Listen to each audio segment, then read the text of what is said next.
نحمدہ ونصلی علی رسولہ الکریم، اما بعد فاعوذ باللہ من الشیطان الرجیم، بسم اللہ الرحمن الرحیم۔ قال اللہ تبارک و تعالی: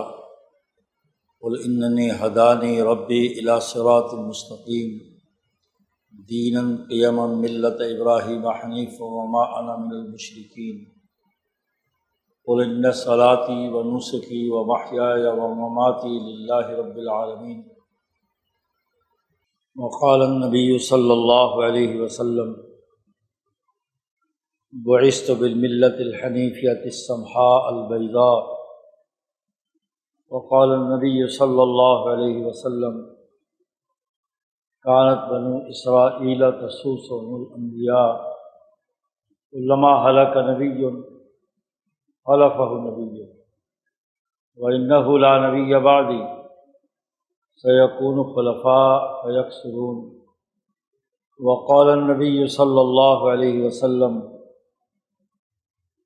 لا تزال طائفة من امتی قائمین علی الحق لا يضرهم من خالفهم۔ صدق اللہ مولانا العظیم وصدق رسولہ النبی الکریم۔ معزز دوستو، دین اسلام کی تعلیمات میں انسانوں کے لیے جس شخصیت کو بطور آئیڈیل اور نصب العین کے متعین کیا گیا ہے وہ حضرت محمد مصطفیٰ صلی اللہ علیہ وسلم کی ذات گرامی ہے۔ آپ صلی اللہ علیہ وسلم رہتی دنیا تک انسانیت کے لیے ایک ایسا نمونہ اور اسوہ حسنہ ہے کہ آپ کی ذات گرامی سے جو نظام وجود میں آیا، جو عملی سسٹم تخلیق پذیر ہوا، جو انسانیت کی کامیابی کے لیے ایک مکمل دین وجود میں آیا ہے، وہ ہمیشہ ہمیشہ کے لیے انسانیت کے لیے رہنمائی کا باعث ہے۔ اس دین حنیفی جس کی عملی شکل و صورت اور اس کا صحیح صراط مستقیم آپ صلی اللہ علیہ وسلم کے وجود گرامی سے پھوٹا ہے، وہ آخری ہے اور حتمی ہے۔ اب اس دین کے اندر کسی بھی طرح کی کوئی ملاوٹ یا مکسنگ نہیں ہو سکتی۔ انسانیت نے اگر دنیا اور آخرت میں کامیاب ہونا ہے تو اس کا واحد راستہ نبی اکرم صلی اللہ علیہ وسلم کی متعین کردہ وہ شریعت ہے، وہ نظام ہے، وہ دستور العمل ہے جو انسانیت کے لیے ایک اعلیٰ معیار کی حیثیت رکھتا ہے۔ اس لیے اس میں کسی قسم کی کوئی ترمیم، کسی قسم کا کوئی تغیر و تبدل یا کسی قسم کی کوئی تحریف نہیں ہو سکتی۔ مسلمان وہ ہے جو صدق دل سے اس بات پر پختہ یقین اور اپنے اندر عزم پیدا کرے کہ وہ صرف اور صرف اسی سسٹم کا پابند ہوگا، اسی نظام حیات کا پابند ہوگا، اسی شریعت محمدیہ کا پابند ہوگا جو نبی اکرم صلی اللہ علیہ وسلم کی سیرت مقدسہ سے وجود میں آئی۔ قرآن حکیم نے بار بار اس حقیقت کی نشاندہی کی ہے کہ جو انسانیت کے جمہور کے مسلمات اور جس کی عملی شکل رسول اللہ صلی اللہ علیہ وسلم نے واضح کی ہے، اس سے جب بھی انحراف کیا جائے گا تو وہ انتہائی غلط اور انسانیت کے لیے نقصان دہ ہو۔ قرآن حکیم کی صورتوں میں 4 ایسے مجہول طبقات جنہوں نے دین حنیفی میں تحریف اور تغیر و تبدل کیا تھا۔ انسانیت کے لیے اللہ نے جو شریعت متعین کی تھی، علم التشریع الانسانی، جو عالم کی تخلیق کے ساتھ ہی اللہ تبارک و تعالیٰ نے متعین کر دی تھی، اس تشریع انسانی سے جس نے بھی جس درجے کا انحراف کیا، جو کچھ تغیر و تبدل کیا، ہر دور کے نبی نے آ کر اس تحریف، تغیر و تبدل کو دور کیا اور اصل شریعت انسانیہ بحال کی۔ انسانی امور کے مسلمات پیش کیے اور اس کی روشنی میں انسانیت کی ذمہ داریاں، حقیقی ذمہ داریاں بیان کی۔ علم تفسیر قرآن میں جو اہم ترین بات امام شاہ ولی اللہ دہلوی نے واضح کی ہے وہ یہ کہ جو مسلمات جمہور تھے، جمہور انسانیت کے جو نارمل طور طریقے جس پر انسانیت کا ضمیر متفق ہے، تسلیم کرتا ہے، اور وہ ارتفاقات اربع ہے اور اخلاق اربع ہے۔ انسانیت کے بنیادی اخلاق جس پر دنیا بھر کے تمام انسانوں، جمہور انسانوں کا اتفاق، اور 4 ارتفاقات کہ وہ انسانی حقوق کی ادائیگی کے تناظر میں خواص انسانیت کی اساس پر جنہیں تشکیل دیا جانا ہے، ان خواص انسانیت کی اساس پر قرآن نے ان تمام گروہوں، فرقوں، جماعتوں جنہوں نے انسانی خواص سے انحراف کیا، تغیر و تبدل کیا، اپنے اپنی خواہشات اس میں داخل کر دی، گروہی مفادات ان انسانی خواص کی تکمیل میں شامل کر دیے، انبیاء علیہم السلام نے آ کر اسے درست کیا۔ خاص طور پر حضرت محمد مصطفیٰ صلی اللہ علیہ وسلم کی خصوصیت یہ ہے کہ آپ نے ایسے تمام انحرافات پر مسلمات کے ذریعے سے تشنیع کی۔ علم تفسیر القرآن کا پہلا بنیادی اساسی اصول امام شاہ ولی اللہ یہی بیان فرماتے ہیں کہ جتنے بھی انحرافات کرنے والے لوگ تھے، یہودیت، عیسائیت، مجوسیت، مشرکین مکہ، اپنے آپ کو تحنس یا عبادت گزار بنانے والے لوگ، متحنس العرب، ان تمام نے جو افراط و تفریط انسانی خصوصیات میں پیدا کر دیا تھا، عبادات و معاملات میں، ارتفاقات و اخلاق میں،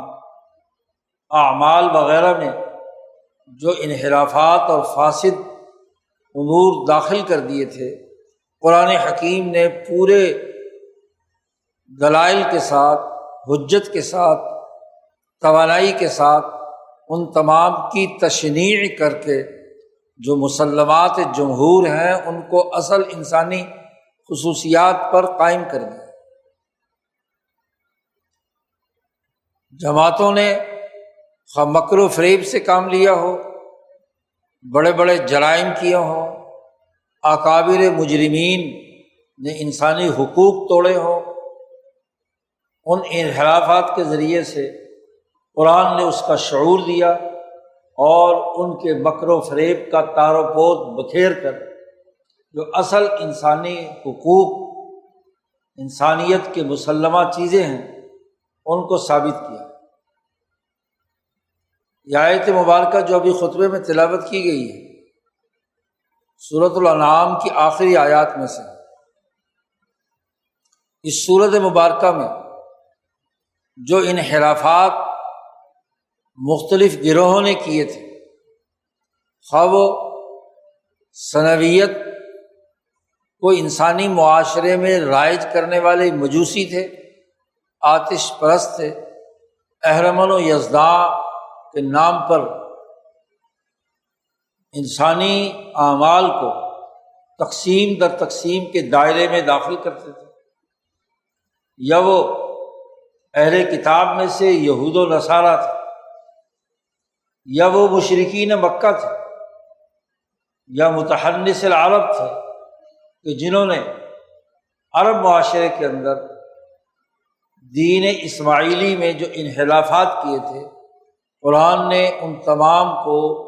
یک بعد دیگرے اس صورت مبارکہ میں اس کا تعارف بہت بکھیرا، ان انحرافات کی نشاندہی کی، ان کی تردید کی، ان کی تشنیع بیان کی، شناعت اور برائی بیان کی۔ یہ ایک ایسی خرابیاں ہیں جو انسانیت کے پورے وجود کے لیے خطرہ ہے۔ یہ وہ انحرافات ہیں جن کا تعلق علم تشریع انسانی سے نہیں ہے، جو اللہ نے انسانیت کے لیے متعین کیا تھا۔ انسانیت کا دائرہ صرف طبیعیاتی خواص تک نہیں، نہ انسانیت پر اثرات صرف علم فلکیات کے مرتب ہوتے ہیں، نہ انسانیت پر خود ساختہ فلسفوں اور عقلوں کی رسائی ہے، بلکہ یہ کائنات اس ذات باری تعالیٰ کے حکم سے چل رہی ہے جس نے اس پوری کائنات کو اپنے ملکوتی نظام کے ذریعے سے کنٹرول کیا ہوا ہے۔ اب اس تشریع انسانی میں، یعنی انسانی سسٹمز میں ایسے انحرافات پیدا کر دینا جو محض طبیعیاتی خواص کی بنیاد پر خواہشات اور مفادات کے اسیر ہوں، وہ علم نجوم کو مخصوص طبقے کے مفادات کے تناظر میں اللہ کی عبادات اور ارتفاقات کے اندر تغیر و تبدل کرنے کا باعث ہوں، وہ عقول عشرہ کے نام پر فلسفے اور خود ساختہ عقلی گھوڑے دوڑا کر اس تشریع انسانی میں، انسانی نظام میں خلل ڈالنے کا باعث ہوں۔ یہ تمام انحرافات درست نہیں ہیں، غلط ہے۔ دلائل سے اس کو واضح کر دیا۔ شرک، کفر اور جو مزعومات یہود و نصارہ نے قائم کر لیے تھے ان کی اس صورت مبارکہ میں تردید کی گئی، حتیٰ کہ وہ لوگ جو ظلمات اور نور کے درمیان دو خداؤں کے بنیادی تصور کو انسانیت میں رائج کرنا چاہتے تھے کہ ظلمتوں کا مرکز الگ ہے، شیطان۔ کوئی ظلمت میں سے کوئی کام لینا ہو تو وہ اس شیطان کی عبادت کرنی ہوگی،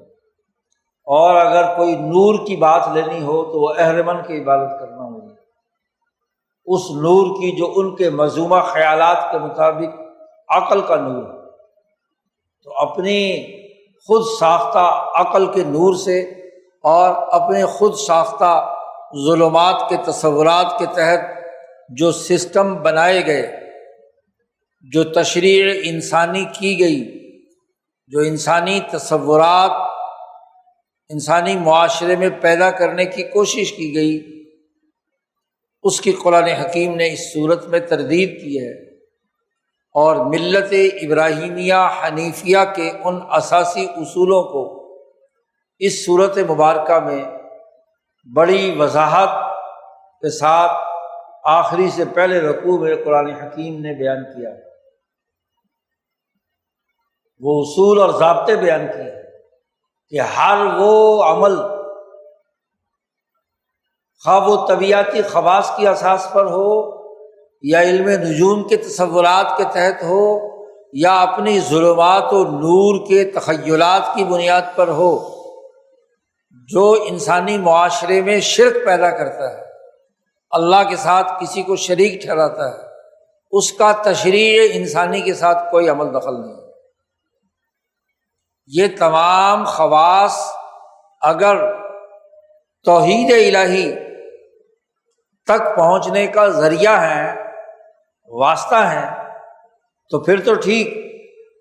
طبیعتی ضرورتیں اور تقاضے اور طبیعتی علوم اگر ذات باری تعالیٰ تک رسائی کے حصول کا ذریعہ ہو تو ٹھیک، ستاروں اور علم نجوم کے تاثرات اور اس کے تغیر و تبدلات اور ذائچے اگر ذات باری تعالیٰ کی معرفت حاصل کرنے کا ذریعہ ہو تو ٹھیک ہے، لیکن اگر یہ شرک پیدا کرے یا تشبیہ پیدا کرے تو یہ بات درست نہیں ہے۔ ذات باری تعالیٰ کے حوالے سے کسی عقلی تصور کے تحت عقل کو خدا کے مقابلے میں لا کھڑا کیا جائے اور عقل کی پرستش شروع کر دی جائے یا عقول عشرہ کی پرستش شروع کر دی جائے تو یہ بھی شرک اور کفر کا باعث ہے۔ تو ان انحرافات کو قرآن حکیم نے یہاں روکا۔ ہر وہ بنیادی ان تینوں ملتوں کے خواص کی بنیاد پر عمل جو عدل کو ختم کر کے ظلم پیدا کر دے، انسانیت کے درمیان یتیم کے حقوق پر ڈاکہ ڈالے، کسی کا مال چوری کرنے کے لیے اکسائے، ناپ تول میں کمی کے تصورات پیدا کرے، معاملات اور معاہدات کر کے ان کی دھجیاں بکھیرنے، معاہدات کو توڑ کر، اللہ کے عہد کو توڑ کر مفادات کے حصول کے تصورات پیدا کرے، وہ غلط ہے۔ وہ جو بنیادی 10 اصول جو ابراہیمی دین کے تھے، قرآن حکیم نے پورے دلائل کے ساتھ انہیں واضح کیا تھا اور ان تمام طبقات پر حجت بالغہ مکمل کی تھی۔ قل فللہ الحجۃ البالغہ، اللہ کی حجت تمام ہو چکی ہے۔ یہ تشریع انسانی جو انبیاء کے ذریعے سے اللہ پاک نے انسانیت کے لیے منتقل کیا، اس کی حقانیت، اس کی حقیقت، اس کا پورا نظام وہ دو ٹوک انداز میں واضح ہو چکا ہے۔ حجت تمام ہو گئی، ایسی حجت جو اپنے انتہا کو پہنچ گئی، اس کے خلاف کوئی عقلی یا نقلی کوئی دلیل نہیں دی جا سکتی، ایسی حجت تمام ہو چکی ہے۔ تو قرآن حکیم نے اس صورت مبارکہ میں اس دین حنیفی کی جامعیت اور اصل تشریع انسانی کا وہ علم اور نظام جو اللہ نے آدم کی تخلیق کے ساتھ انسانیت کے لیے متعین کیا تھا، اس کو کھول کر قرآن حکیم نے اس صورت میں بیان کر دیا، اور اس صورت کے آخر میں ایک بڑی واضح حقیقت یہ بیان کی کہ اے محمد صلی اللہ علیہ وسلم، آپ ان سے کہہ دیجئے قل اننی ہدانی ربی الی صراط مستقیم، کہ اس میں کوئی شک کی بات نہیں، یہ بات ایک حقیقت ہے، تحقیقی ہے کہ میری ذات ایسی ہے، اننی، کہ مجھے ہدانی ربی، میرے پروردگار نے مجھے سیدھا راستہ دکھایا ہے، ہدایت دی۔ آپ سر تپا ہدایت ہے، آپ کی زبان مبارک سے جو بات نکلی، آپ کے وجود گرامی سے جو عمل وجود میں آیا، آپ نے اپنے گرد و پیش میں جن انسانوں کی تعلیم و تربیت کر کے انہیں ہدایت کا راستہ دکھایا، وہ میرے رب نے میرے اندر ایک ہدایت رکھی، اس لیے کہ انسانیت کے لیے جو علم تخلیق کیا تھا اللہ نے، تشریع انسانی جو متعین کی تھی، وہ انسانیت کے سب سے اعلیٰ فرد پر ہی اس کا علم، اس کا عملی اطلاق، اس کے وجود گرامی میں وہ فیڈ کر دیا گیا۔ اصل تشریع انسانی کا علم اور محمد مصطفیٰ صلی اللہ علیہ وسلم کی ذات کو ایک دوسرے سے جدا نہیں کیا جا سکتا۔ خود نبی اکرم صلی اللہ علیہ وسلم ہی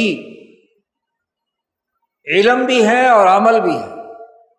تشریع انسانی ان کے وجود کا حصہ ہے۔ آپ جو بات زبان سے نکالیں، آپ جو عمل اپنے جسم سے صادر فرمائیں، آپ جس بات پر اپنے گرد و پیش موجود افراد کی تنبیہ کریں کسی غلط کام پر یا کسی صحیح کام پر اس کی تحسین اور تعریف کریں، یہ معیار ہے۔ یہ مطلب ہے اس آیت کا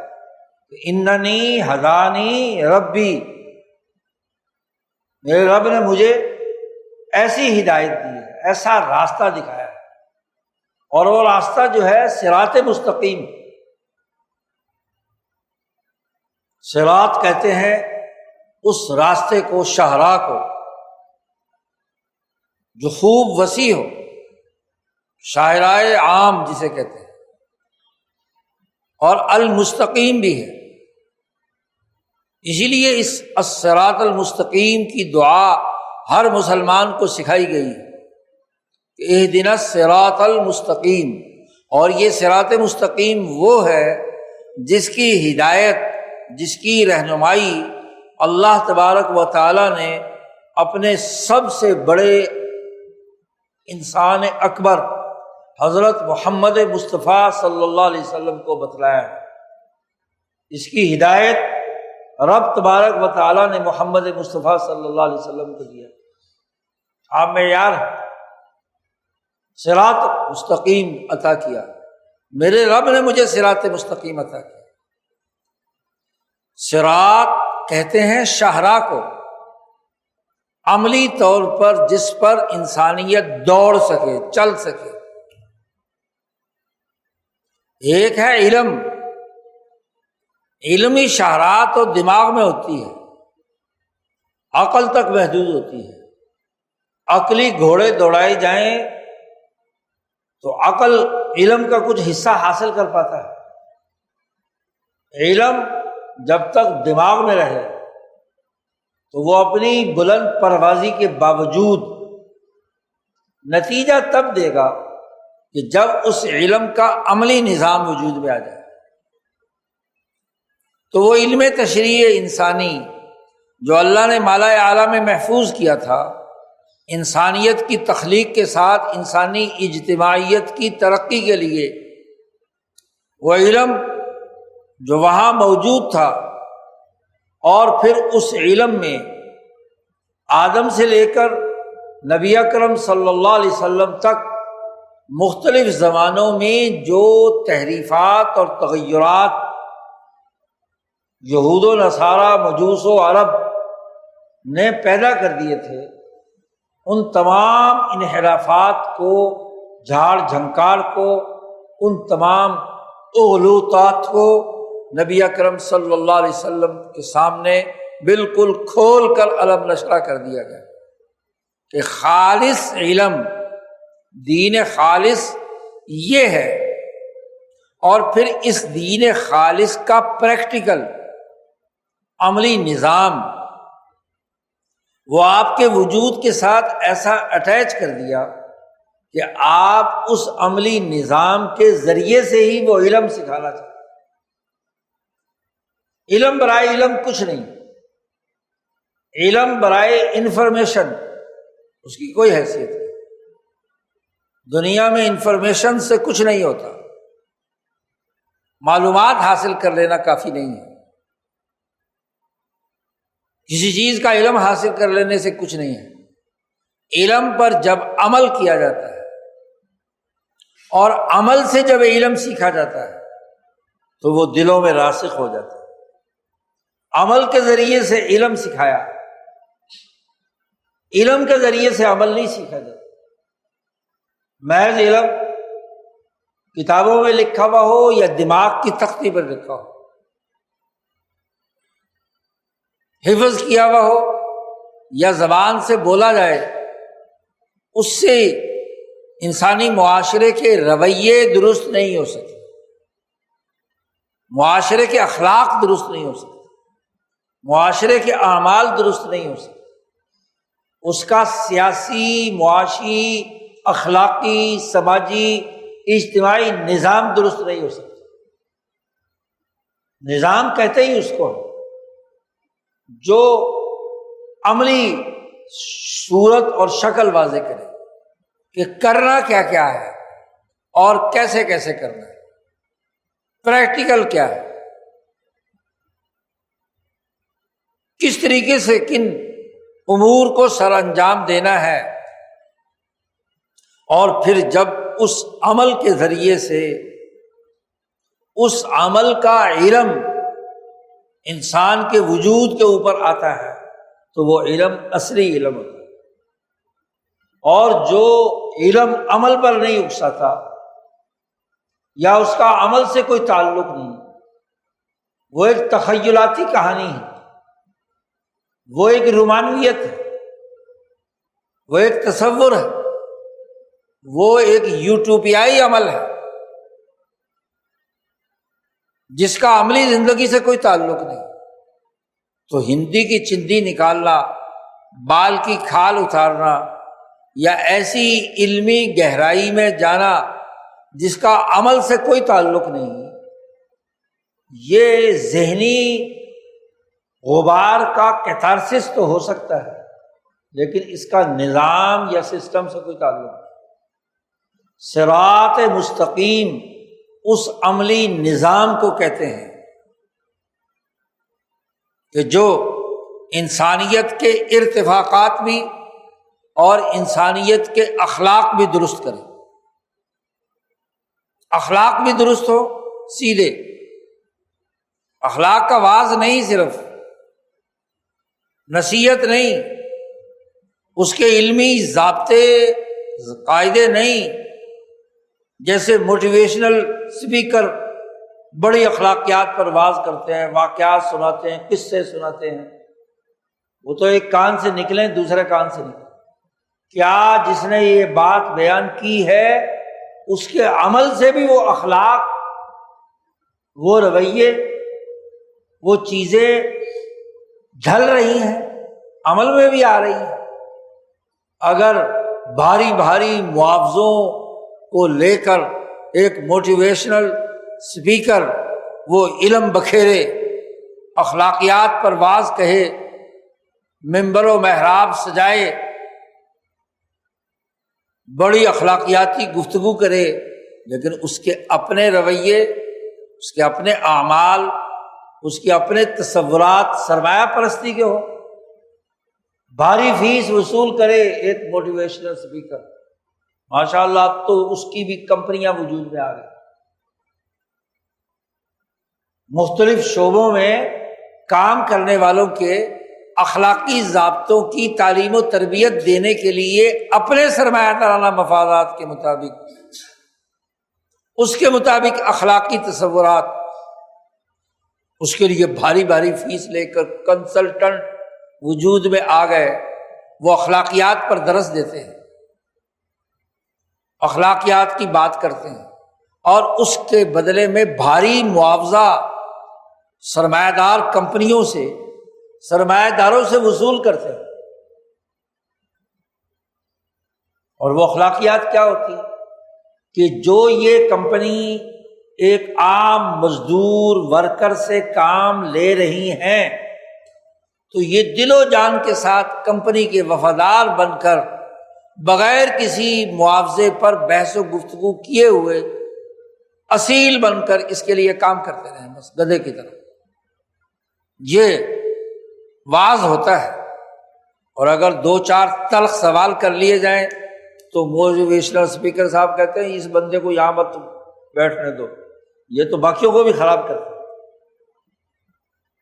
اب لاکھوں روپے معاوضہ لے کر آپ یہ واعظ کہنے آئے ہیں، اور جس سرمایہ دار نے آپ کی جیب میں یہ پیسے ڈالے ہیں اس کی کمپنی اس واعظ سے اس مزدوروں کی محنت کا استحصال کر کے کروڑوں اربوں کما رہی ہے، اس پر سوال کر دو تو آئیں بائیں شاید۔ اسی طریقے سے منبر و محراب پر بیٹھ کر جو علماء بھاری بھاری تقریروں کی فیسیں وصول کرتے ہیں، نظر و نیاز وصول کرتے ہیں اور پھر اخلاقیات کا لیکچر دیتے ہیں، وہ اخلاقیات جو سرمایہ دار کے مفاد کی، تقدیر کا درس دے کر ایک بیچارے مزدور کسان کو اپنے بنیادی حقوق حاصل کرنے سے روکنے کے لیے مذہب کا استعمال کرتے ہیں،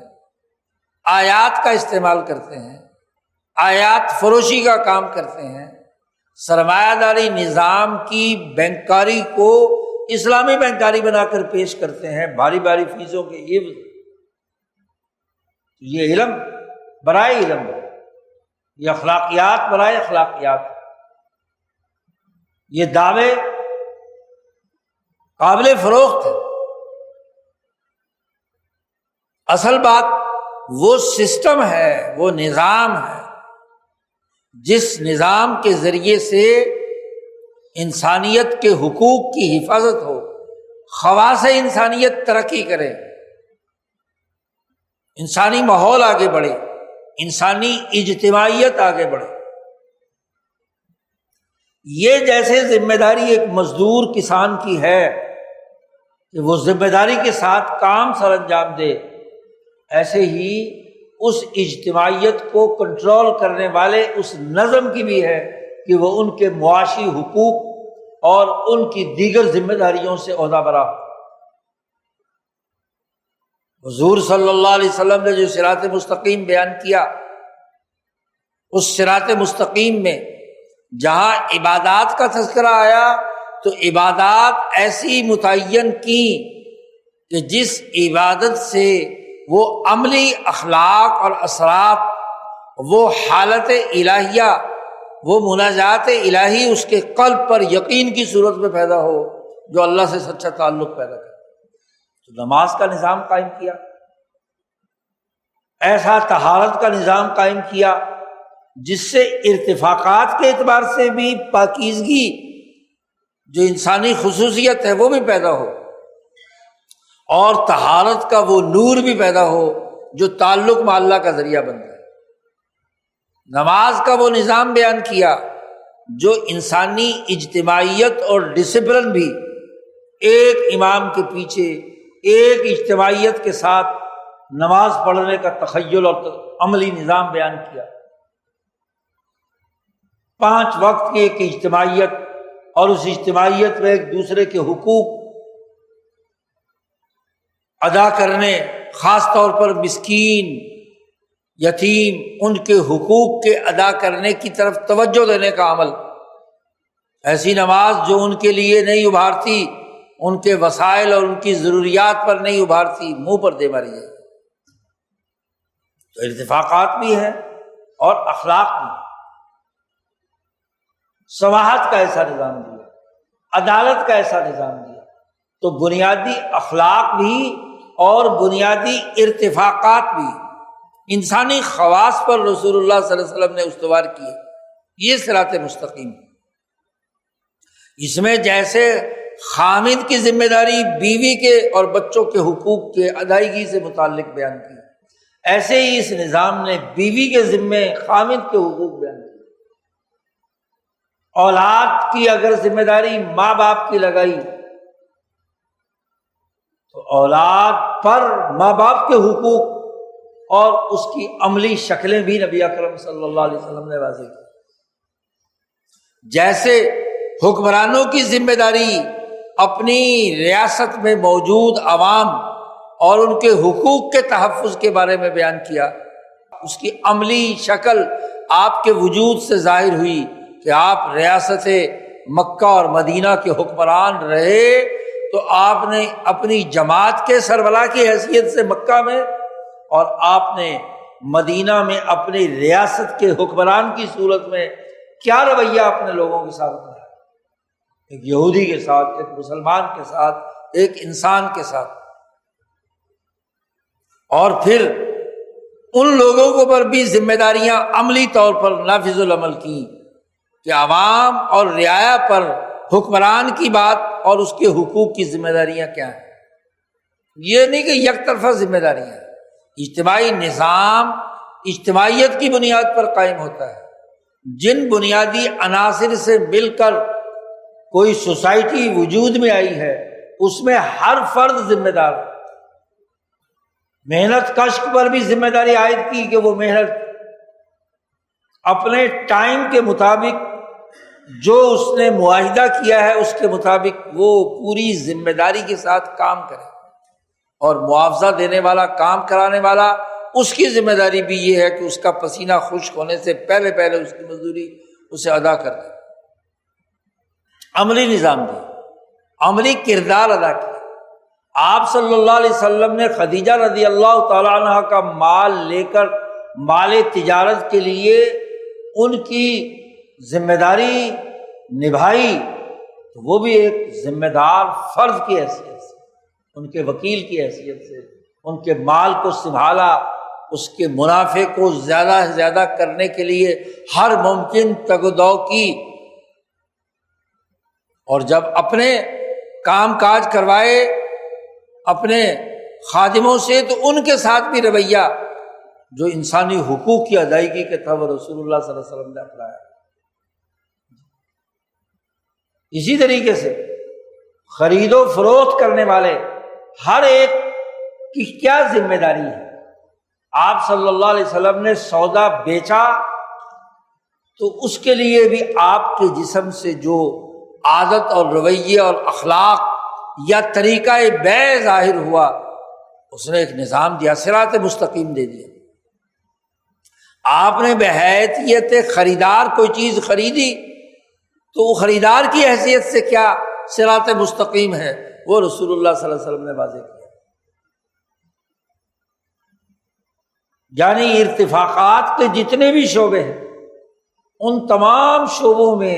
آپ نے ایک صراط مستقیم واضح کر دیا۔ آپ نے بین الاقوامی حکمرانوں کو خطوط لکھ کے دعوت دی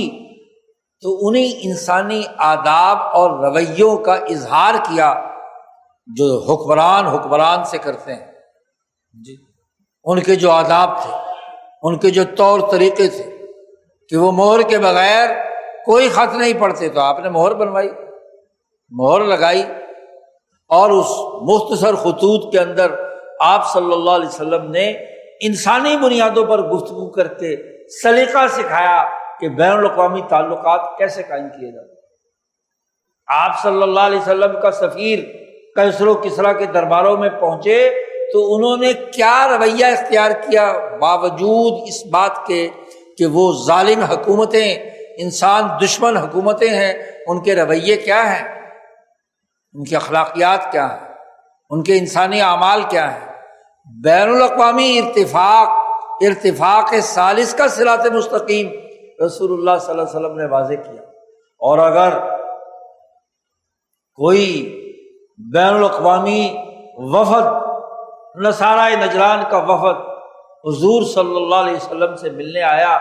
تو آپ نے اس کے ساتھ کیا عملی کردار ادا کیا کہ اپنی مسجد نبوی میں ان کا خیمہ لگوا دیا، ان سے کہا تمہیں عبادت کرنی ہے تو اپنے طریقے پہ کر سکتے ہو جی، کوئی پابندی نہیں ہے۔ جو مکالمہ کیا، مباحثہ کیا یا مباہلہ کیا اس میں انسانی حقوق اور انسانی خواص کا، انسانیت کا لحاظ رکھا، تو خواص انسانیت کی اساس پر آپ صلی اللہ علیہ وسلم کی 23 سالہ زندگی صراط مستقیم کو واضح کرتی ہے۔ آپ صلی اللہ علیہ وسلم نے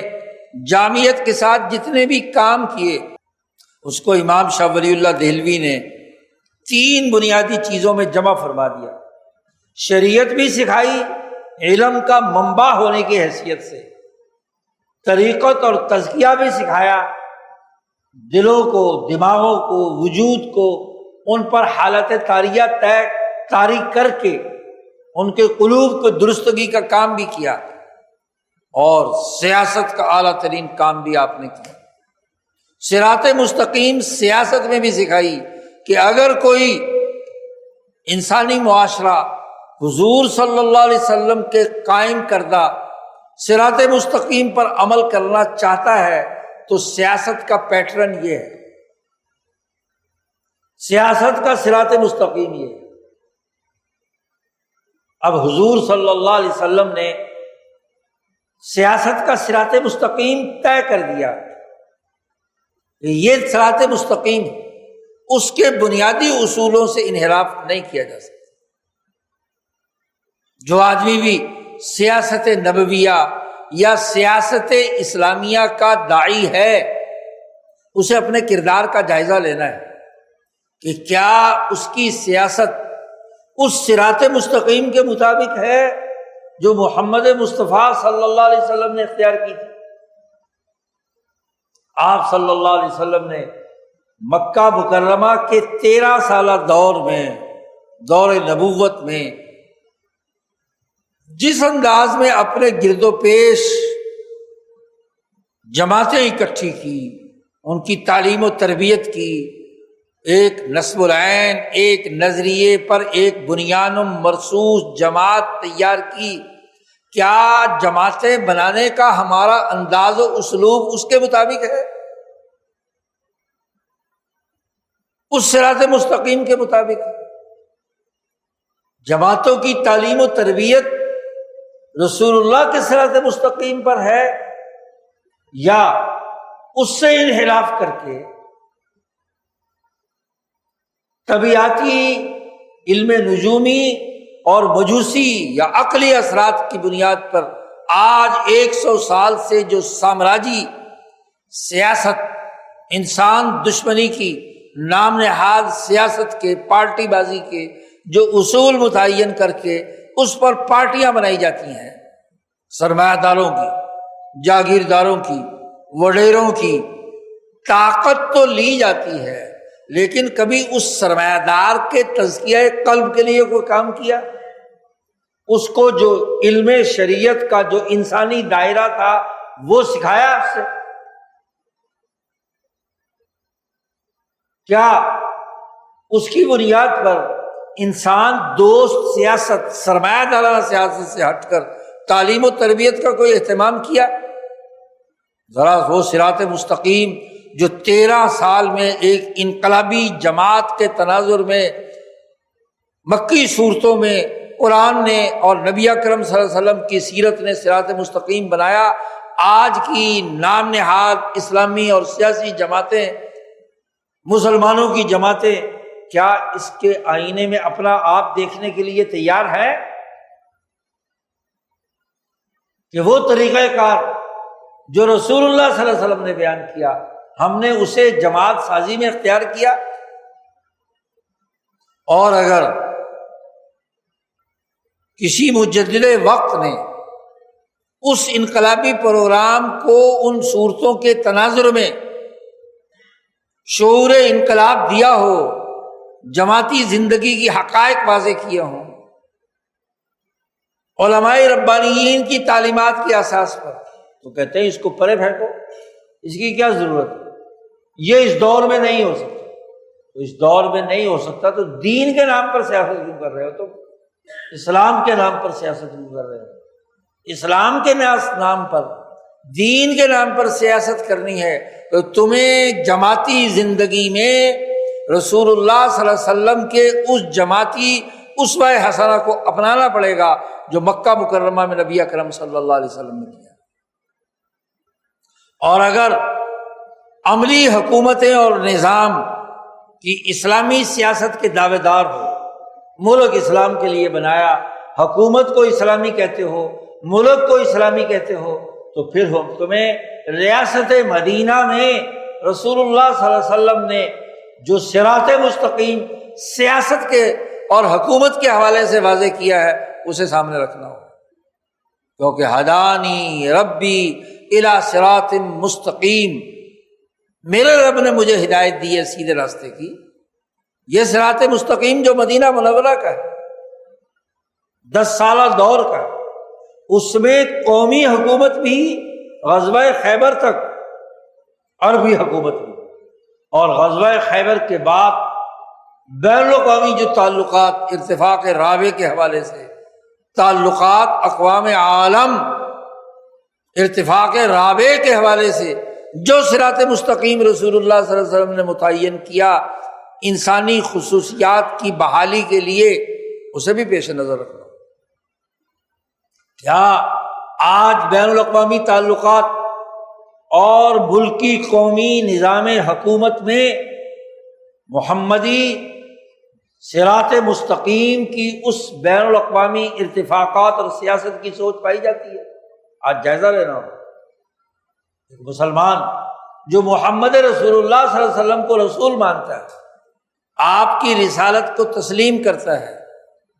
ایمان لاتا ہے، تو اسے اس صراط مستقیم کو اختیار کرنا ہوگا، اس عملی نظام کو اختیار کرنا ہوگا، بین الاقوامی تعلقات میں بھی اور قومی تعلقات میں بھی، جو ریاست مدینہ میں رسول اللہ صلی اللہ علیہ وسلم نے اختیار کی۔ وہ عدالت، وہ معیشت، وہ حکومت، وہ سیاست جو آپ صلی اللہ علیہ وسلم نے اس 10 سالہ دور میں کی، مسلمان ملکوں قوموں کو اس کو پیش نظر رکھنا اور بین الاقوامی تعلقات میں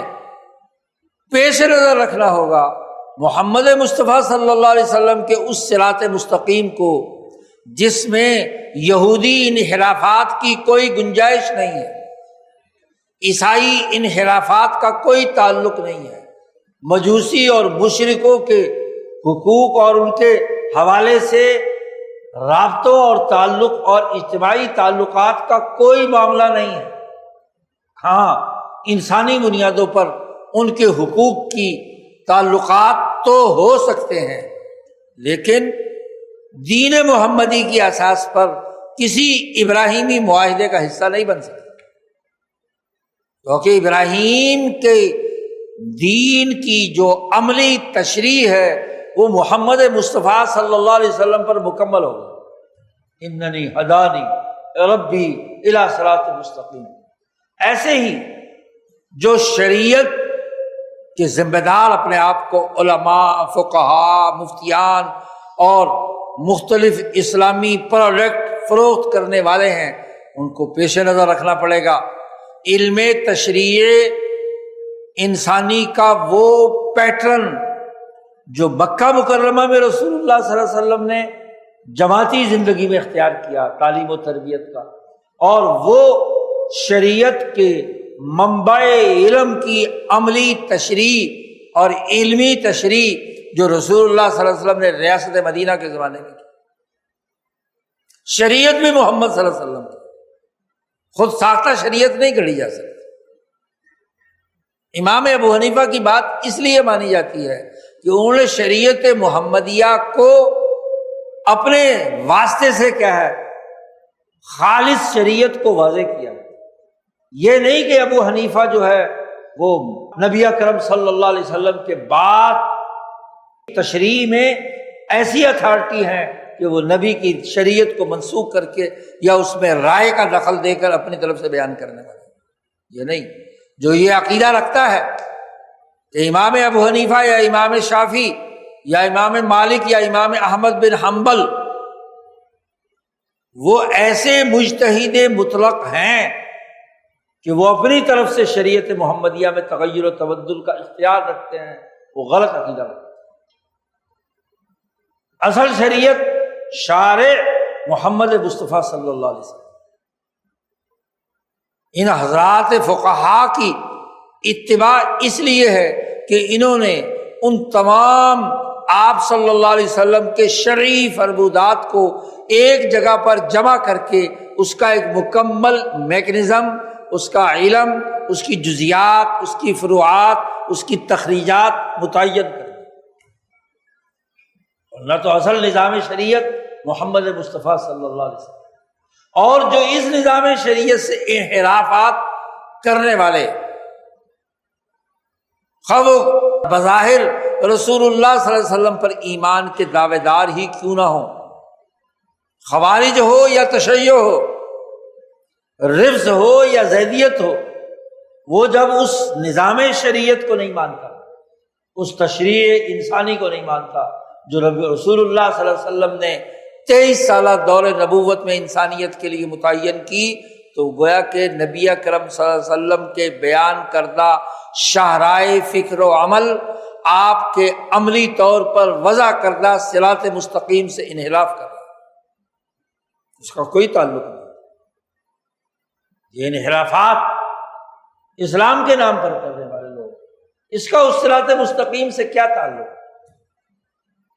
اور اگر آج بھی وہ لوگ جو بے شک امام ابو حنیفہ کا نام لیں یا شافعی، مالک اور حنبلی نام لیں یا کسی اور بڑے امام کا نام لیں، لیکن انحرافات اس شریعت محمدیہ کے خالص علم سے مفادات، گروہیت اور طبقاتیت، انسانی خواص کو روند کر، انسانیت کی توہین اور تذلیل کر کے، مزدوروں کسانوں کے حقوق پر ڈاکہ ڈال کر طبقاتی نظام کو فروغ دینے کی جو شریعت ہوگی، اس کا اس صراط مستقیم سے کوئی تعلق نہیں، وہ انحراف۔ اگر ایک دور میں یہ انحراف خوارج نے کیا، ایک دور میں یہ انحراف رفض نے کیا، ایک دور میں یہ انحراف تشیع نے کیا، آج اگر تسنن کے نام پر خود ساختہ تسنن باب تفاعل سے مصنوعی سنیت، مصنوعی اہل سنت بن کر وہ انحرافات کیے جائیں تو وہ شریعت محمدیہ سے انحرافات، اس کا تعلق اس صراط مستقیم سے نہیں ہے جس کی رسول اللہ صلی اللہ علیہ وسلم سے کہا گیا کہ ہدانی ربی الی صراط مستقیم۔ ایسے ہی قلوب کا تزکیہ اور تصفیہ، جو نبی کا سب سے اہم ترین کام، طریقت، آپ نے جماعت کی تعلیم و تربیت کے لیے مکہ مکرمہ میں جماعت کے سربراہ ہونے کی حیثیت سے جو اپنے متعلقین صحابہ، مسلمان ہونے والوں کی دلوں کا تزکیہ کیا، یقین پیدا کیا، توبہ کی کیفیت پیدا کی، زہد کے معیارات طے کیے، تقویٰ کے اصول بیان کیے، وہ معتبر ہو۔ ایسے ہی ریاست مدینہ کے 10 سالہ دور میں تزکیے سے متعلق وہ اخلاقیات جن کا تعلق ریاستی نظم و نسق، عدالتی اخلاقیات کے ساتھ، سیاسی اخلاقیات کے ساتھ، معاشی اخلاقیات کے ساتھ، سماجی رہن سہن کی اخلاقیات کے ساتھ، اخلاقیات کا تعلق محض ذاتی یا انفرادی تزکیے تک محدود نہیں، بلکہ اس تزکیہ قلوب کا تعلق ایک شوہر کی حیثیت سے بیوی کے ساتھ بھی ہے، ایک بیوی کی حیثیت سے شوہر کے ساتھ بھی ہے۔ وہ ذاتی طور پر تو تزکیہ کر کے پتہ نہیں کس آسمان پہ بیٹھا ہوا ہے، مراقبے شراقبے کر کے، لیکن بیوی کے ساتھ بگڑا ہوا ہے، بچوں کے حقوق ادا نہیں کر رہا، رشتہ داروں کے حقوق ادا نہیں کر رہا، جو ذمہ داریاں اس نے لی ہیں اپنی سوسائٹی میں وہ ذمہ داریاں ادا نہیں کر رہا، وہ سوسائٹی پر بوجھ ہے، وہ اجتماعی اخلاقیات سے آ رہی ہے، وہ اپنی سیاسی ذمہ داریاں پوری نہیں کر رہا، وہ اپنی معاشی ذمہ داریاں پوری نہیں کر رہا، تو یہ تزکیہ نہیں ہے، یہ ایک ڈھکوسلا ہے۔ طریقت کا وہ معیار ہے، تزکیے کا وہ معیار ہے جو آپ صلی اللہ علیہ وسلم نے مکی دور میں صراط مستقیم واضح کیا، وہ صراط مستقیم جو آپ نے مدنی دور میں ریاست مدینہ میں کیا، ذات میں نیک ہے لیکن ریاست میں بد ہے، ذات میں بڑا متقی اور پرہیزگار ہے، زہد و تقویٰ رکھتا ہے، لیکن اجتماعی نظام میں غیر ذمہ دار ہے۔ آپ صلی اللہ علیہ وسلم نے فرمایا لا تکونوا کلن، لوگوں سوسائٹی پر بوجھ مت ہو۔ تو ایسا صوفی جو بوجھ ہو سوسائٹی پر، وہ طریقت کی بات ہے۔ رسول اللہ صلی اللہ علیہ وسلم کے پاس ایک جماعت آئی اور انہوں نے کچھ چیزیں آپ صلی اللہ علیہ وسلم سے سیکھیں، سوالات کیے، تو انہوں نے کہا ایک آدمی ایسا ہے جو ہمارے ساتھ نہیں آ سکا، وہ عبادات میں مشغول رہتا ہے، ساری ساری رات نفلیں پڑھتا ہے، سارا سارا دن روزے رکھتا ہے۔ تو حضور صلی اللہ علیہ وسلم نے پوچھا ان سے کہ وہ آدمی پھر کھاتا پیتا کیسے ہے؟ اگر سارا دن ہی ہاں جی روزے میں اور عبادت میں ذکر میں مشغول ہے، ساری رات ہی کیا ہے عبادت کر رہا ہے، تو پھر روٹی پانی کہاں سے کھاتا ہے، پیسے کہاں سے ملتے ہیں؟ تو ان لوگوں نے کہا کہ ہم محنت مزدوری کرتے ہیں اور اپنی فاضل آمدنی اس کو دے دیتے ہیں۔ تو حضور صلی اللہ علیہ وسلم نے فرمایا تم پھر زاہد اور متقی ہو، تم اس سے زیادہ اعلیٰ ہو۔ وہ کیسا صوفی ہے جو زندگی کے کاموں کاجوں سے جان چھڑا کر جا کر ایک کونے کھدرے میں بیٹھا ہوا عبادت کر رہا ہے اور اپنے خیال کے مطابق پتہ نہیں کون سے آسمان پر پہنچ گیا، اللہ سے تعلق قائم کر لیا اسے۔ یہ تعلق میں اللہ کی کون سی قسم ہے؟ آج ساری خانقاہوں اور صوفیوں کو اپنے گریبان میں جھانکنا چاہیے کہ ان کی روٹی پانی کا بندوبست باہر سے ہوتا ہے، تو نیک تو وہ ہوئے نا جو دے رہے ہیں، تم تو کچھ نہیں کر رہے، مفت ہو رہے، کلن بوجھ سوسائٹی پر، کوئی کام کاج نہیں، بیکار، بس صرف گردن ہلا کر ذکر اذکار کی تسبیح سے تزکیہ حاصل ہو جاتا ہے۔ تزکیے کا صراط مستقیم وہ ہے جو محمد مصطفیٰ صلی اللہ علیہ وسلم نے صحابہ کے دل و دماغ میں منتقل کیا۔ ایک صحابی اپنا کام بھی کرتا ہے اور تزکیہ اور تربیت کاموں سے ہی پتہ چلتا ہے۔ اور امام شاہ ولی اللہ نے اصول بیان کیا ہے کہ یہ انفرادی اخلاقیات کچھ نہیں ہوتی، اخلاقیات تب سامنے آتی ہیں کہ جب عند مزاحمات الرجال، جب لوگوں سے ٹکراؤ ہوتا ہے، لوگوں سے واسطہ پڑتا ہے، لوگوں کے ساتھ تعلقات استوار ہوتے ہیں، ان سے معاہدات ہوتے ہیں، لین دین ہوتا ہے، ان سے مل کر کوئی ذمہ داری لی جائے اور ذمہ داری پوری نہ کی جائے، وہاں اخلاقیات کا پتہ چلتا ہے۔ ورنہ اخلاقیات کا واز ہو اور ادھر سے اس کے رویے درست نہ ہو تو طریقہ اور تزکیہ کا صراط مستقیم وہ ہے جو آپ صلی اللہ علیہ وسلم کے طریقہ تربیت و تزکیہ سے واضح ہو۔ بس یہ صراط مستقیم، اس صراط مستقیم کی ایک مسلمان دعا مانگتا ہے نماز میں، اہدنا الصراط المستقیم صراط الذین انعمت علیہم۔ اور انعام یافتہ کون ہے؟ اللہ نے دوسری جگہ پر فرمایا اولئک الذین انعم اللہ علیہم من النبیین والصدیقین والشہداء والصالحین، 4 طبقے، ان کا راستہ صراط مستقیم ہے۔ یہ چاروں طبقے رسول اللہ صلی اللہ علیہ وسلم کی صحبت سے تیار ہوئے۔ آپ تو نبی اعظم ہیں، اور صدیق نے بھی، شہیدوں نے بھی، اور صالحین کی یہ جماعت صحابہ، اس نے یہ تینوں شعبے حاصل کیے، اور یہی وہ صراط مستقیم ہے جس کو خلفائے راشدین نے اپنے دور میں دنیا میں غالب کیا، بین الاقوامی نظام بنائے، کیسر و کسریٰ کو شکست دی، غلبے کی عالمی سیاست اور اس میں انسانی حقوق ادا کرنے کا عالمی نظام عمر فاروق رضی اللہ تعالیٰ عنہ نے بنایا، عثمان غنی نے بنایا، علی المرتضیٰ نے چلایا۔ تو آپ دیکھیے کہ یہ وہ دور ہے جو تکمیل کر رہا ہے اس صراط مستقیم کی۔ یہ معیار، یہ نمونہ ہے، یہ ہے اننی ہدانی ربی الی صراط مستقیم۔ اور یہ کیا ہے؟ دینا قیما ملت ابراہیم حنیفہ۔ یہ ایک سسٹم ہے، دینا، یہ ایک نظام ہے، یہ ایک دین ہے جو علم و عمل پر مشتمل ایک مکمل جامع نظام ہے، دین ہے، قیما، بالکل صحیح درست، کوئی کجی اور انحرافات اس میں نہیں۔ یہی اصل میں ملت ابراہیمیہ حنیفیہ ہے۔ وما کان من المشرکین، اپنے مفادات کے لیے، دنیا میں اپنی شیطنت کو غالب کرنے کے لیے جس کو مرضی چاہے ابراہیمی بنا دو، یہ وہ انحراف ہے۔ کہا نہیں، اصل ملت ابراہیمیہ حنیفیہ وہ ہے جس کا عملی نظام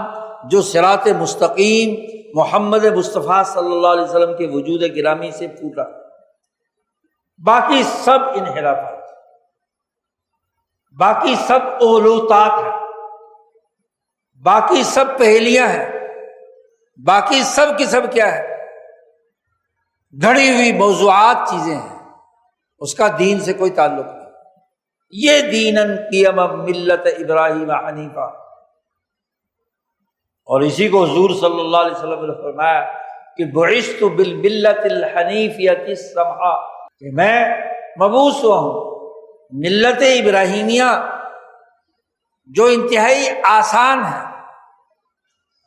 اس میں سماحت ہے، سماحت النفس ہے، انسان میں بخل اور لوٹ مار اور طمع کے بجائے نفس کا وقار، عزت، انسان کو باوقار بنانے والی۔ سمیح النفس وہ ہوتا ہے جو باوقار انسان ہو، سخی ہو، عفو ہو، حریت ہو، انسانی حقوق ادا کرنے کا حوصلہ ہو، مال خرچ کرنے کا، مال سے بخل کی اس کی وابستگی نہ ہو، تو یہ سمیح النفس السمحہ، اور اس میں کوئی تشددات اور تعمقات نہیں۔ حضرت عائشہ صدیقہ رضی اللہ تعالیٰ عنہ فرماتی ہیں کہ ایک دفعہ رسول اللہ صلی اللہ علیہ وسلم میرے حجرے کے باہر دروازے، حجرے میں کھڑے ہوئے تھے دروازے، اور مدینہ مسجد نبوی کے صحن میں حبشی لوگ کوئی کھیل کھیل رہے تھے۔ کھیل بھی اس وقت یہی گتکا وتکا، جنگ لڑنے کا، نیزہ چلانے کا، ایک دوسرے کے وار کو محفوظ کرنے کا مشق تھی، ریہرسل تھی۔ تو وہ حبشی اپنے حبشہ کے جنگی فن کے تحت اپنا کوئی کھیل کھیل رہے تھے، ایک قسم کا تماشا لوگ دیکھ رہے تھے جو مدینہ کے۔ تو عائشہ صدیقہ رضی اللہ تعالیٰ عنہ نے بھی عرض کیا، بلکہ حضرت عائشہ سے خود حضور صلی اللہ علیہ وسلم نے پوچھا کہ کیا تم یہ تماشا دیکھو گی؟ کہ ہاں دیکھوں گی۔ تو حضور صلی اللہ علیہ وسلم دروازے میں کھڑے ہو گئے، اور عائشہ صدیقہ رضی اللہ تعالیٰ عنہ نے اپنی ٹھوڑی حضور صلی اللہ علیہ وسلم کے کندھے پر رکھ کر وہاں سے دیکھنا شروع کیا۔ کافی دیر تک دیکھتی رہی۔ حضور بار بار پوچھتے کہ بھائی تیرا پیٹ بھر گیا کہ نہیں، تماشا تو ٹھیک ہے، وہ کہتی کہ نہیں ابھی تو اور دیکھنا میں۔ حضرت عائشہ فرماتی گرچہ مجھے دیکھنے میں دلچسپی نہیں تھی، میں تو چاہتی تھی کہ حضور کے کندھے پہ میری ٹھوڈی اسی طرح ٹکی رہے۔ کافی دیر کے بعد جب حضور نے پوچھا، انہوں نے کہا ٹھیک ہے، چلی گئی۔ پھر ایک بات ارشاد فرمائی رسول اللہ صلی اللہ علیہ وسلم، یہ تماشا دکھا کر حضرت عائشہ صدیقہ رضی اللہ تعالیٰ فرمایا کہ میں یہودیوں کو، یہ میں نے کام اس لیے کیا ہے کہ میں یہودیوں کو بتاؤں کہ میرے دین میں کوئی تعمق اور تشدد نہیں ہے، کوئی تنگی نہیں ہے، یہ دین بڑا وسیع ہے، اس کے اندر فسعہ ہے، اس میں سمحہ ہے۔ طبری نے یہ الفاظ نقل کیے ہیں کہ اصل حدیث تو بخاری میں دیکھنے والی ہے موجود، اور یہ جو جتنے بھی زوائد ہیں یہ بھی مل کر اپنی صحت کو مضبوط بناتے ہیں۔ یہودیوں نے جو سختی دین میں پیدا کر دی، تعمق پیدا کر دیا،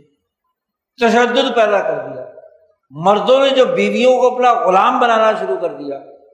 ان کی تذلیل شروع کر دی، تو رسول اللہ صلی اللہ علیہ وسلم نے بیوی کے حق کے تناظر میں نبی محترم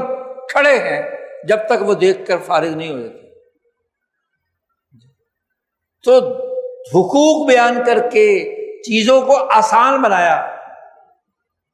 یہ سماحت کا مطلب۔ سماحت کا مطلب خود رسول اللہ صلی اللہ علیہ وسلم نے فرمایا انسانی سوسائٹی کے لیے آسانیاں پیدا کریں۔ آپ جس ٹیم کا حصہ ہیں، جس جماعت کا حصہ ہیں، جس ملک میں رہ رہے ہیں، تشددات اور تعمقات نہیں، آسان دین، اور وہ دین ہے جو انسانی حقوق کی ادائیگی کو یقینی بناتا ہے، عدل و انصاف کا ملکہ پیدا کرتا ہے، جو خواص انسانیت کو ابھارتا ہے، انسانیت کی ترقی کا باعث ہے۔ تو وہ طے کرنا ہے کہ جو انسانیت کے مسلمات ہیں ان کی رعایت تو ہر حال میں کی جائے، جہاں جہاں جس درجے میں انحراف ہے اس کی نشاندہی کر کے اس انحراف کو پہلے اپنی ذات سے دور کرنا ہے۔ تبلیغ تو تب ہوگی نا ذات کو مخاطب نہ بنایا جائے اور لوگوں کو واعظ کہا جائے، لوگوں کے لیے کیا ہے قہر ڈھایا جائے، ان پر کوئی تشدد اور تعمق کی باتیں لازم کر دی جائیں، اور خود میاں فضیحت، خود بد اخلاق، اس کے رویے خود ٹھیک نہیں۔ تو تینوں شعبوں میں صراط مستقیم، شریعت، طریقت اور سیاست میں صراط مستقیم وہ ہے جو نبی اکرم صلی اللہ علیہ وسلم کی ذات گرامی سے پوری۔ آپ نے جو فیصلے فرمائے، آپ نے جو احکامات دیے، آپ نے جن چیزوں سے روکا، آپ نے جن چیزوں کو حرام قرار دیا، آپ صلی اللہ علیہ وسلم نے جو اخلاقیات کا مظاہرہ کیا، زہد و تقوی اور یقین و توبہ جیسے مقامات کے حوالے سے جو احوال بیان فرمائے، آپ نے سیاست کے جو اصول اور طریقہ کار آپ نے وضع کیا، عدالت کا، سیاست کا، معیشت کا، یہ صراط مستقیم ہے۔ اس میں کسی شرک اور کفر کو داخل ہونے کی اجازت نہیں، وما کان من المشرکین۔ اب کرنا کیا ہے؟ قل، اے محمد صلی اللہ علیہ وسلم آپ کہہ دیجئے کہ ان صلاتی و نسکی و محیای و مماتی للہ رب العالمین۔ نماز کا جو انسان دوست نظام، اجتماعیت پر مبنی سسٹم دیا ہے، یہ میری نماز بھی ہر انسان اس بات کو پیش نظر رکھے کہ یہ میری نماز میرے تمام عبادات پر مشتمل اعمال، نسک کہتے ہیں عملی کردار، تمام اتفاقات اس میں شامل ہیں۔ عبادات کے جتنے طریقے، مناسک حج ہیں، مناسک صوم ہے، طریقہ عبادت ہے، تمام بنیادی اخلاق، اس کی جو عملی صورت ہے کرتے وقت یہ لحاظ رکھنا ہے ایک انسان کو کہ یہ للہ رب العالمین، اپنی زندگی بھی اور اپنی موت بھی ہر وقت یہ مستحضر رکھنا ہے کہ میری جو سانس کی ڈوری جاری ہے، یہ جو میری حیات، یہ اس اللہ کے کنٹرول میں، اس کے لیے ہے، میں اپنی زندگی وقف کر چکا ہوں اللہ کے لیے۔ اللہ نے حکم دیا ہے بیوی بچوں کے حقوق کا وہ ادا کرنے ہیں، اللہ نے حکم دیا ہے رشتہ داروں کے حقوق کا وہ ادا کرنے ہیں، اللہ نے کہا ہے کہ اس طرح اس صراط مستقیم کی سیاست کرنی ہے وہ کرنا ہے، اللہ نے کہا کہ اس صراط مستقیم کے مطابق معیشت اختیار کرنی ہے وہ کرنا ہے، اس نے کہا ہے کہ اس پیٹرن پر جماعت بنانی ہے وہ جماعت بنانی ہے، اس نے کہا ہے کہ اس پیٹرن پر سماجی تعلقات استوار ہونے ہیں، اس کے مطابق صرف اللہ کی رب، للہ رب العالمین، جو پورے عالمین کا رب ہے، تمام انسانوں کا رب ہے، انسان کوئی بھی ہے ان کا پروردگار وہ ہے، اس کے پورے صراط مستقیم میں، اس کے عملی نظام میں یہ بات اس کے پیش نظر رہنی چاہیے۔ اے محمد صلی اللہ علیہ وسلم آپ کہہ دیجئے کہ میں، جیسے کہا نا اننی ہدانی ربی الی صراط مستقیم، ایسے ہی آپ کہہ دیجئے کہ میری نماز، میرے نسک، میری زندگی، میری موت تو نمونہ ہے نا، آپ صلی اللہ علیہ وسلم سے بڑھ کر کون ہو سکتا ہے؟ آپ جب معیار ہیں انسانیت کا، انسان اکبر ہے، نمونہ ہے، بستر ہے، معیار ہے، تو آپ کی زندگی تمام کی تمام اپنی عبادات اور اقترابات میں بھی الصلاۃ کہہ کر اور نسکی کہہ کر تمام اقترابات بھی، عملی شکلیں بھی، وہ سب کے سب اس اللہ کے لیے ہیں، زندگی بھی اور موت۔ یہ وہ شریعت محمدیہ ہے جس کو اللہ پاک نے بار بار مختلف انداز میں بیان کیا ہے، اس صراط مستقیم کا۔ دوسری جگہ پر کہا کہ یہ میری میرا سیدھا راستہ، قل ھذہ سبیلی ادعو الی اللہ، دوسری جگہ پر کہا صراطی مستقیما فاتبعوہ ولا تتبعوا السبل فتفرق بکم عن سبیلہ۔ جہاں بھی صراط مستقیم کا ذکر ہے، دین کو قائم کرنے کا ذکر ہے، اس سے مراد وہ شریعت محمدیہ ہے، وہ سیاست محمدی ہے، وہ طریقت محمدی ہے جو نبی اکرم صلی اللہ علیہ وسلم نے ایک الجادۃ القویمۃ المحمدیہ، ایک صحیح اور سیدھا صراط مستقیم کا راستہ، شاہراہ فکر و عمل متعین کر دی۔ وہ راستہ ہر ایک کو اپنے پیش نظر رکھنا ہے، اپنی سیاست میں بھی، معیشت میں بھی، عبادت میں بھی، عدالت میں بھی،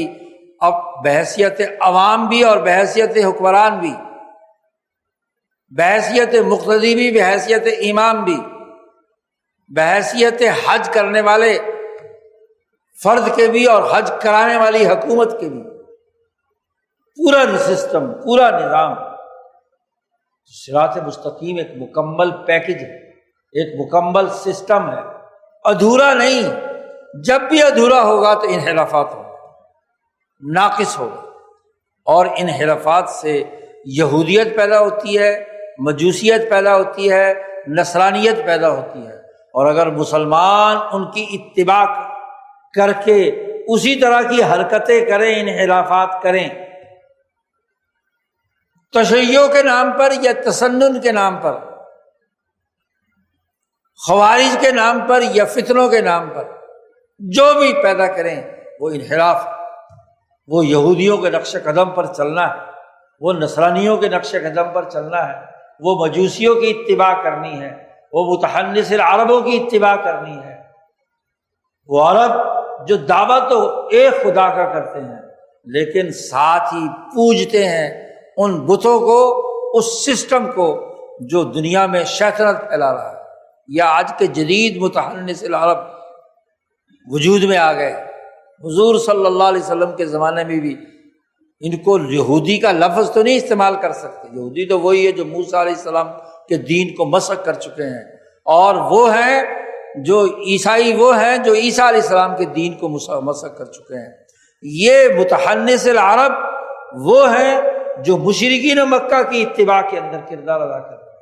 اور ان مکے والوں میں سے بھی ایک تو مشرک تھے سرے سے ہی، تو شرک تو رسول اللہ صلی اللہ علیہ وسلم نے ختم کر دیا۔ آپ صلی اللہ علیہ وسلم نے فرمایا تھا کہ شیطان مایوس ہو چکا ہے اس جزیرۃ العرب میں نماز پڑھنے والے یا عبادت کرنے والوں کو غیر اللہ کی طرف متوجہ کرنے میں۔ نماز تو یہ اللہ ہی کی پڑھے، شرک نہیں ہوگا یہاں، لیکن التحریش بینہم، تحریش ہوگی، اور یہ تحریش وہی ہے جو متحنثین عرب کے اندر تھی۔ نام اسلامی، نام مسلمان، حج بھی کریں گے، عبادت بھی کریں گے، کیونکہ عرب کا سرے سے کفر اختیار کر لینا یہ ممکن نہیں ہے، اللہ ماشاء اللہ، استثناءات ہر جگہ ہوتے ہیں۔ حضور نے فرمایا کہ عرب بحیثیت مجموعی کبھی مشرک نہیں ہوگی۔ شرک سے مجھے ڈر نہیں ہے، حضور صلی اللہ علیہ وسلم نے آخری تقریر کی تھی عربوں کے سامنے، لا اخشی علیکم، میں تم پر نہیں ڈرتا کہ ان تشرکوا باللہ، کہ تم شرک کرو گے اللہ کے ساتھ، مجھے یہ ڈر ہی نہیں ہے، کیونکہ اتنا میں نے عربوں کے دل و دماغ کے اوپر کام کر دیا کہ ان کے دلوں میں شرک داخل نہیں ہو سکتا۔ ولیکن اخشی علیکم ان تنافسوها، مجھے ڈر ہے، نبی اکرم صلی اللہ علیہ وسلم نے فرمایا کہ تم اس مال و دولت، اس سرمایہ پرستی، اس لوٹ کھسوٹ کے اندر ایک دوسرے سے مقابلہ کرو، تعیش میں مبتلا ہو، مال و دولت کی ہرس میں کبھی ٹرمپ کے ساتھ سودے بازی کرو گے، کبھی کیا ہے اسرائیل کے ساتھ کرو گے، کبھی کسی اور ظالم قوت کے اعلی کار بنو گے، مال و دولت کے لالچ، مفادات اٹھانے، حکومتوں پر قبضہ کرنے، حکومتوں کے لیے رشوتیں دینے، آپس کی لڑائیاں جھگڑوں کے اندر تم پڑو گے۔ یہ تحریش تمہارے اندر بلاد الشام میں، بلاد العرب میں، یمن میں، پورے جزیرۃ العرب میں یہ تحریش ضرور ہوگی، یہ متحنث العرب۔ تو یہ ابراہیم اکارڈ کے نام پر مفادات اٹھانے کی کوئی بھی بات ہو تو اس حدیث کے مطابق ان متحنثین عرب کی بات نہیں مانی جائے گی۔ تو انسانیت دشمن نظام قائم کرنے کے نتیجے میں انسانیت بھی تم سے دشمن اور تمہارے لوگ بھی ٹوٹ ٹوٹ کر کسی دوسری طرف منتقل ہوں گے۔ تو ضرورت تو وہ ہے کہ محمد مصطفیٰ صلی اللہ علیہ وسلم کو اللہ نے جس صراط مستقیم کی ہدایت دی اسے اپنایا جائے، اور جس صراط مستقیم کو تم ہر نماز کی ہر رکعت میں سورۃ فاتحہ میں اللہ سے مانگتے ہو اہدنا الصراط المستقیم، وہ صراط مستقیم اس سے انحراف۔ صراط مستقیم سیدھے راستے کے علاوہ ٹیڑھے میڑھے راستے ادھر ادھر کی طرف توجہ کرنے کا مطلب کیا ہے؟ آپ صلی اللہ علیہ وسلم نے سیدھا راستہ صراط مستقیم کا خط کھینچ کر ٹیڑھے راستے اس کے ساتھ ملا کر کہا کہ یہ جتنے بھی راستے ہیں یہ جہنم میں جا رہا ہے۔ یہ انحرافات بڑے خوش نما ہوں گے، مال و دولت مل جائے گا، ادھر ادھر منتقل ہونے میں بڑی آسانی ہوگی۔ عجیب بات ہے، آج نام بھی مسلمان اپنے بچوں کا وہ رکھتے ہیں جس سے یہ پتہ نہ چلے کہ یہ مسلمان ہے یا عیسائی ہے یا یہودی ہے۔ ابراہیم نام رکھیں گے اس لیے کہ ابراہیم اکارڈ کے اندر حضرت ابراہیم کا نام ہے، نسبت نبی سے نہیں۔ اسحاق نام رکھیں گے، یعقوب نام رکھیں گے چاہے لندن جا کر جیکب بن جائے۔ داؤد نام رکھیں گے اس لیے کہ وہاں جا کر ڈیوڈ بن جائے۔ ان کو بتلائیں کہ جی ہم تو کیا ہے، ڈیوڈ ہے، یہ تو جیکب ہے، یہ تو کیا ہے، ابراہیم ہے، یہ تو اسحاق ہے۔ تو نام چن چن کے وہ رکھیں گے اور اس نیت سے رکھیں گے کہ وہاں جا کر کوئی یہ نہ پتہ چلے کہ یہ مسلم ہے یا غیر مسلم۔ اس سے بڑی توہین ابراہیم کے نام کی، اسحاق کے نام کی، یعقوب کے نام کی، داؤد علیہ السلام کے نام کی کیا ہے؟ اس سے بڑی توہین کوئی ہو سکتی ہے؟ دنیا کے چنٹکوں کے عوض اپنی اولاد کو وہاں کی نیشنلٹی دینے کے لیے ان کے نام ایسے رکھے جائیں جو جن انبیاء کے دین کو مسخ کرنے والوں نے داؤد کے علم کو مسخ کیا، یوسف اور یعقوب کے اور اسحاق کے مذہب کو تباہ و برباد کیا، ابراہیم کی ملت کو تباہ و برباد کیا، ان کی مشابہت اختیار کرنے کے لیے وہ نام رکھتے ہیں۔ یہ صراط مستقیم سے انحراف۔ اس لیے ایک مسلمان کا فریضہ ہے کہ محمدی صراط مستقیم کو سمجھیں، اس کے تقاضے جانیں، اس کا شعور پیدا کریں اور اس کے اوپر جم جائیں، یہ اعلان کریں کہ میں محمدی ہوں تو محمد صلی اللہ علیہ وسلم کا جو راستہ ہے، آپ کی شریعت ہے، آپ نے جو انسانیت کی ترقی کا پروگرام دیا ہے وہی برحق ہے، اس کے علاوہ کوئی بھی پروگرام انسانیت کی ترقی کا نہیں ہو سکتا۔ وہ انسانیت کی تنزلی کا، تباہی کا، اس دنیا میں بھی اور آخرت میں بھی نتیجہ پیدا کرنے والا ہے۔ یہ پختہ یقین اور عزم اور شعور پیدا ہونا آج کے مسلمان کی ضرورت ہے۔ اللہ تعالی ہمیں یہ سمجھنے اور اس پر استقامت اختیار کرنے کی توفیق عطا فرمائے۔ وآخر دعوانا الحمد للہ رب العالمین۔